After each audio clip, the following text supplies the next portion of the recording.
భారతీయ జనతా పార్టీకి ఈ సిరిసిల్ల మున్సిపాలిటీని అప్పచెప్తే ఈ సిరిసిల్ల మున్సిపాలిటీ అభివృద్ధి చెందో మేము చేర్చిపడతాం. కేంద్రం నుంచి నిధులు తీసుకెళ్తాం.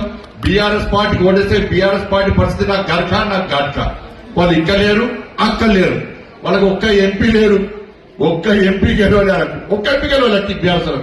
ఇలా కేసీఆర్ కొడుకు అంటున్నాడ బీజేపీకి ఏముంది, నీకేముంది, నీ అయ్యకేముంది చెప్పరాదు.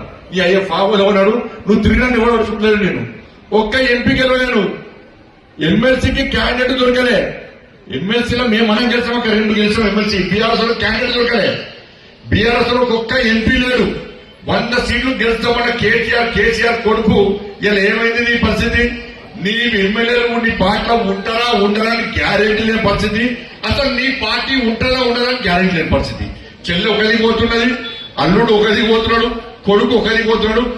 ముస్తానే పెద్దనే ఇక వశపడక రోజు 4 పెగ్గులు చంపుకుంటా ఫామ్ వల్ల పట్టుకున్నాడు.